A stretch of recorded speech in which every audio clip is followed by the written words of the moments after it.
guys, welcome to episode 2 of my postpartum diaries.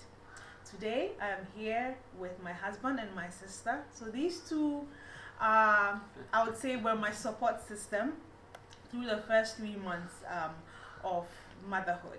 And so today I want us to hear the story from their side, what they saw me going through, and what advice they have for any caregivers, any partners, or anyone who has a mother, a wife, or someone going through postpartum depression and anxiety.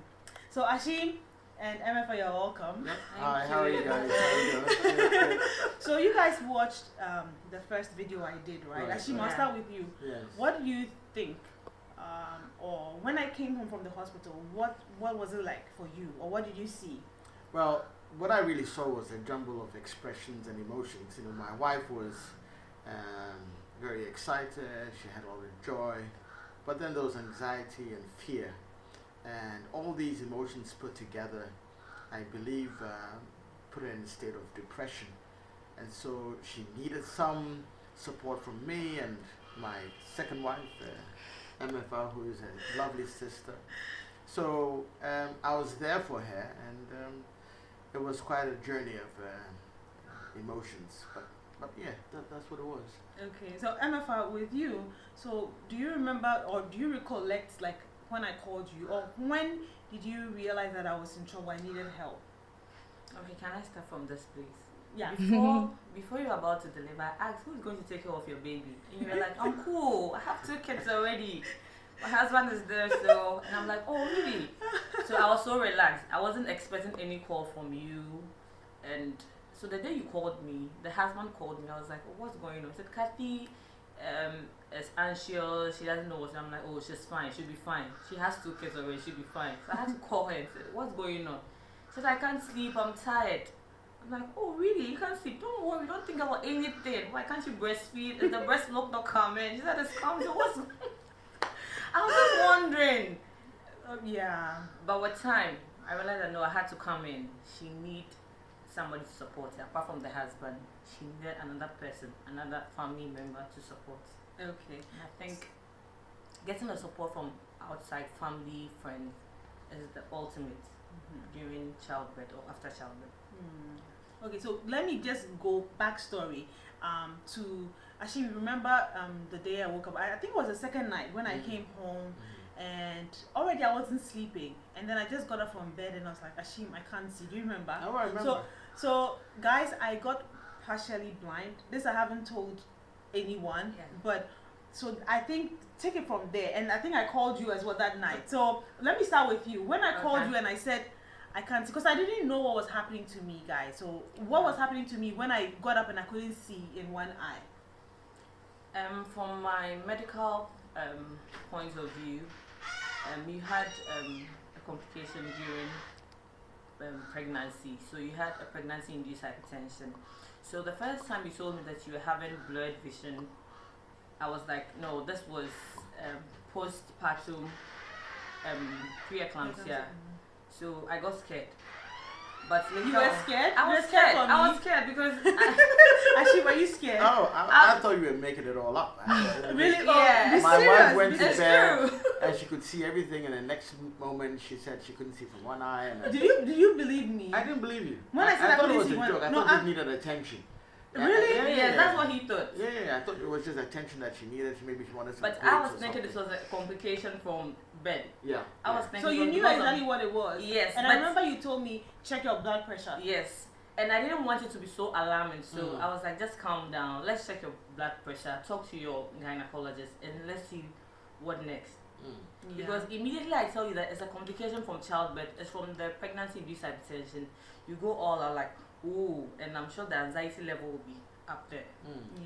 Yeah. But from the medical point of view, I had no experience. I'm very laid back and waking up at 2 a.m. and my wife says she can't see. And I remember you telling me And that, don't worry, I kept calm down. reassuring, Yes. you know, said- Kathy. I kept yeah. reassuring her, and she was panting, she was perspiring, and I'm like, what the hell is going on here? Because here's my lovely wife, a beautiful baby, and all of a sudden she can't see from one eye, so she needed to call her sister, who was who is a midwife. She's my midwife, by the way. So I was a bit relaxed when she called MFA, and MFA, said a few words to her. I think that calmed her down, so it was good. Yeah. So let's take it to my first panic attack. When I called you on the phone and I said something is happening to me, I want you to come. Like I can't breathe. Like how were you feeling at that period? I said, I think I'm going to faint. I can't breathe. What were you feeling? I was in the office when Kathy called me and said, Ashim, this is what's going on. So I dropped everything. I rushed back home. Here was Kathy in the bed. She was crying. It was on stove. She was going out of space. And knowing what I was, a husband, a support person, I had to just, calm her down and reassure her that nothing was going to happen. But in the meantime, behind my mind, I was like, how would I be a single father? My wife is saying that she's getting a heart attack and so on and so forth. So I just had to forget what she was saying and just reassure her. And it wasn't a joke. It was happening. It was real. So what do you think, Jennifer? When she was telling me about all these things, the first thing that came in mind was, this anxiety. She said she's having a heart attack, and I'm like, okay, let me not shift everything to anxiety. Let's be checking the BP. Let's go and see the doctor. Let's check her oxygen saturation. Let's do everything medical for us to be sure that this is not anxiety. This is not a heart attack. This is not a heart attack, but rather anxiety. So I was a bit worried, and I was like, just calm down, forget about everything. And for you to get anxiety or postpartum blues or depression, there are certain factors that might cause it. And looking at her, she had everybody was around her. She had house helps, people were in the house who could help. She had her husband. She didn't have any problem. She has good relationship with her husband, because that could also be a cause of postpartum blues. She eats well. She has high HB level, hemoglobin level. Everything was fine. So I was wondering, so what might be the cause? It got to a time I was thinking she was exaggerating too. Yeah. We were all thinking she was exaggerating. I think they all thought I was exaggerating. Do you remember I was comparing to, I'm like, I'm a midwife. Some people come to me, they have a lot of financial problems. Yes. They have a lot of She said, how do you call it? Marriage problems, marital problems. They can't even feed themselves 3 square meals. They don't have it. And they don't even have anxiety. They don't have depression, nothing. So why you? Exactly. It got to a time I was getting angry somehow. guys, You have everybody around you. So not to cut you short, I think the baby is waking up. So stick and stay. We'll be right back. Okay. 3, 2, 1. The baby's up. Ready, Daddy? Actually, please give it. Okay, I'll say 3, 2, 1. Yes. So So, this is motherhood 101. Shooting and then taking on baby at the same time. She's a good baby, by the way. 1. Guys, welcome back. So we were at the point where they thought I was exaggerating because I was going on and on about it, and I was always talking about it. I'm sure it got to a point you guys were tired of me hearing me calling you all the time, telling you I'm having pain in my chest. And did you think I was exaggerating? Well, I thought you were exaggerating because for me but you were kind about it. No, I just had to make her feel that I was in control and there was nothing wrong with her. I felt that way. But she just wouldn't believe that there was nothing wrong with her. She just kept saying, I need to call my sister. I need to call my doctor. Something is happening. I have a pain here and it's not going and I'm getting a heart attack. And I'm like, calm down, girl. And you'll be fine. In the meantime, I'll say, oh no, what's going on? And we had a device in the house which for me was the worst device we could ever invest in. It was a BP. The BP monitor. The BP monitor, device. He where said, we should throw it away. We should throw it away. I thought she should just throw it away because every minute she'll go to the BP machine and put it on and say, look at my rate is 185, 170. And I'm like, so what? She's like, yes, I'm dying. I'm getting a heart attack or something. Oh my goodness. Let's call MFA. So MFA, take it from there. Frankly speaking, I was torn between throwing the BP apparatus and keeping it because in my medical field, I thought it was the best option to get the BP apparatus so that we checking the BP. She was always and using Ashim the was device. saying we should let it go We should out. let it go. Don't check your BP. And yes, so we had to play around it because I'm not a psychologist anyway, but the little I know about it is that whatever causes the anxiety, you have to let it go. Right. Let it go away from you. The machine And the machine was the one causing the anxiety. The anxiety. Yeah. And I felt we should also be on alert when it comes to the BP because she was actually having pregnancy-induced hypertension. I see. So I was a bit confused. Pregnancy-induced hypertension. Yes, Ashim, do you remember that? Wow. You remember that I'll be like, okay, let's keep it away for a while. Then I'll be like, then I'll go and talk. I think we should check it for the last time. Check it for the last time. Yes. Then So I'll be like, yes, we come this time around. I think that it's going to be a little bit low.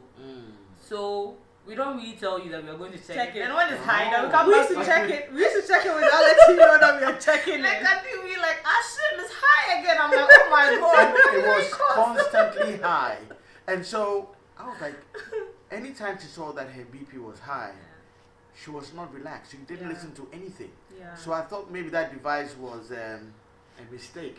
But I just had to live with it, and let's see what happens. So, MFA, from your medical field, I wanted to ask you, what do you think there are some markers, things that make people more susceptible to having postpartum anxiety and depression than others, or it's something that is a random thing that can just happen to anyone? Well, it can happen to anybody, but we have predisposing factors. Some people are at a higher risk of getting the postpartum depression than other people. Normally, we talk about new mothers. You've never had the experience of a baby, so it's something new to you. You become happy, and all of a sudden you're anxious. You think that you can't really take good care of the baby. Right. Yeah, and we can also talk about breastfeeding. If you are not having enough breast milk, like you don't have enough flow of breast milk, or you are not lactating at all, sometimes you become worried because all you know is that give birth, get baby breastfeed, baby grows well. So that's all you are thinking about. Right. Then if you've had it before, Which I yes, had before. if you've delivered and had puerperal blues or depression before, the probability of it occurring in the other subsequent pregnancies is very high. If you have a family history of psychological problem or depression, it can happen again. If you already had a bipolar disorder or a depression even before pregnancy, Right. yes, it happens. If you have financial problems or anything that causes stress to you, so it could be financial, it could be marital problems. So that for was me, the it was reason. my health. Yes, so that was what I was thinking about. That is she having any financial? Because I could see that no, she had no financial problems. She had people who could cook for her. She didn't do anything. She was just home. She was a spoiled mother. Guys, please don't be. She was a good mother. She had everybody around her. Her husband will close very early from work. I'm like, I said you're supposed to. I said no, I have to come. Catch me. I'm like, what's happening? No, so Ashim was coming home very early. He was always awake. I'm like, would he go to work the following day? He was always with the baby. I was equally there. So I was wondering what actually was the cause of her depression. But I realized that it could happen to anybody. It doesn't depend on you having a first child or second child. Whatever child you have, every pregnancy and every childbirth and after childbirth, they are totally different. Yeah. Okay, so guys, I would say that these two were fantastic. My husband, the best husband you could ever have. Oh, wow. He was always coming home, and you were my comfort. Anytime I saw you, anytime I hear your car horn home, I was like, oh, he's here. Yeah, and I felt at ease because I knew he would come home. He came home early from the office to take care of the baby, sometimes throughout the whole night. And to have someone like not this, sometimes, I'm always with the baby 24/7. It's true. I was a witness. You're He a was witness. always. Sometimes I saw him. I said, "It's okay, go and sleep." I'll take you. I said, "No, I have to be with you." Exactly. Yeah, I remember. it's to have someone, a husband or a partner like this is comforting. I'll tell you. So the whole purpose of today's video is to let partners, caregivers, let family members know how to deal with someone who is having postpartum depression. So my husband was coming home early. He was always assuring me. I remember he was telling me that you can't die now because we haven't had our second honeymoon. That made me laugh.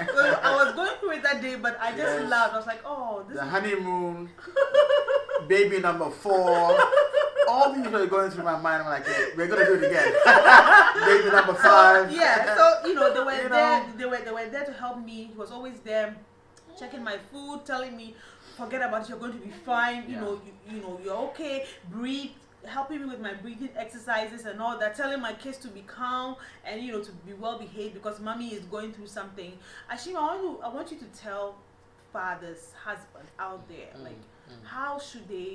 what should they be doing when they have a wife, a sister, a mother, someone who is going through postpartum anxiety and depression? What should they do to help the person? Like All you right. did for me. I think that what made me very convinced that my wife was going to go past this was the fact that we had a sister, MFA, who always assured me that this was just a dark cloud that was going to pass away, and she gave me that encouragement. So it'd be a good idea to have someone, as a husband, to have someone who is medically inclined, who could support what is going on. Because it's an experience that I wouldn't wish any husband or a father to go through. It was very challenging, but You said it was the lowest you've ever seen. oh yeah, I mean she's a good mother. Baby was growing up, growing big every day, lovely. But she was so low, and I've never seen Kathy that way before. But for me, my strength was MFA, and behind. And my strength was you. Of course, and behind the scenes. So I think for fathers, it'll be a good idea to have someone who understands what it is to be in a situation like this, and always refer to that medical personnel, because other than that, I don't think that most fathers could handle this form of depression. Yeah.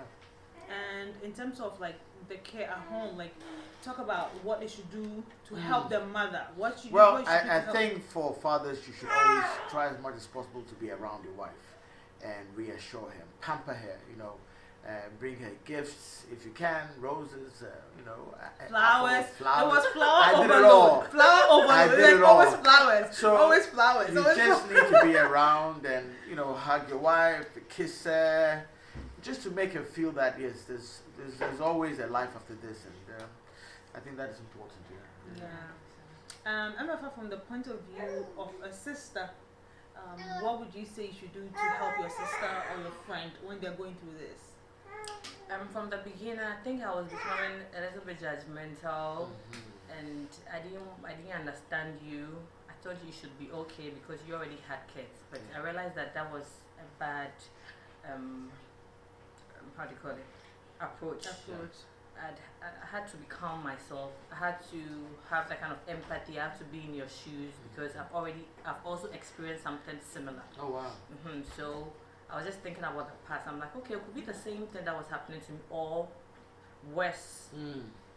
So we all have to open our arms, accept people who they are. People can't be like you. The way their coping skills are different from yours. Right. Yes. So I just had to be with her and support her. You have to make her feel free.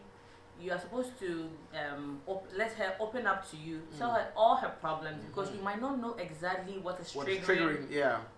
what's the depression or the blues. So that's what I learned from. Right. But apart from that, I want everybody to know that even if you're having the blues, at least go for your normal checkup. Right. Don't think it's all blues. It could be anything else apart from when she was saying her chest was paining her, like she was having. We did all the we tests. did the ECGs, Right. we did all the lab tests. I that didn't we're know supposed something to. was called H. pylori. Guys, We did I the learned H. so pylori, we did much. Like, everything. that period, every day I was going to hospital to do test I know. upon test I But upon know. test. believe it or not. And the doctors were also helpful. Your Yeah. gynecologist Ah, was yeah, Dr. yes, Kobe, yes. he was Yeah, So, yeah. so I was going to say that we also had 2 other support personnel. My son and my daughter, Yeah. Sameh and Sonia. Yeah. They were fantastic. Fantastic. They always came to mommy, you'll be okay. And then I was there, and then Sameh will be there, mommy, should I make you some tea? They grew up so quickly. we all 'cause grew we up were- together. Yes, they And wanted I to think, help. I think I left one thing. When you are deprived of sleep, sleep deprivation could also be a major cause of Absolutely. it. So we're all, you and I, Ashim and I, were trying Taking turns, yes, to take care of the baby, Yes. which they did. Guys, they were so that she fantastic. could rest. When she has enough rest, it's also some kind of therapy. Just sleeping is a therapy on its own. Sure, Yeah. sure. Yeah. Pass me this device. This, Sorry. Yeah. This is my monitor. Yeah. this is a monitor that every expectant mother should have. Yes, Yeah. the baby So monitor. that you can put it by your baby and step away so that you can rest. Yes. Because Kathy was always, before we got this device, she was always in the room Every with 2 the baby, minutes, yes. checking to see. And I wasn't going is the out. Now baby- even go and bath. Yeah. Nothing. Always So wanted to be with the this baby. released her Yeah. from that. Did you know, help. It's no, help. It really helped. It really helped. Even now. Even now. That's what we noticed that the baby baby was woke up, quiet. yes. Yeah. Absolutely. So, guys, get this. It's fantastic. Yeah, so, well, guys, I would like to say thank you so much for coming on my channel Right. today. Thank you too. It's for been having us. you can hear my baby in the background because you know it's interactive. This Hey, is bring natural. my baby. This Bring is the me. baby. Bring the baby. It's candid. You know, there's no It's facade. real. It's real. It's real. I Hello. just had to bring them on because Hello. they were really Hello. amazing Hey. in helping me going through this. They were really amazing in helping me go through this. I just had to let them share their experience so that baby. if you're out there, you would know how to support, you know, someone who is going through this. Yeah, so thank you guys so much for coming on my channel today. I hope you guys learned a lot from what they had to say. Yes. And yes, so until next time on my channel, I'm going to go to number 3 on my postpartum diaries. We're going to talk about Sonia, something come else. around. Just come and say hi. Just come around. Samir, come and say hi. Everybody come around. All the kids, come around. Come Kids, around. come Come, quickly. Samira, the big girl. Come on. We just want to say Samira too is part of the whole family. Come on, come on. thank Just you. crawl back there. Hi guys. Thank you. Say bye. So until next time, Bye. it's bye.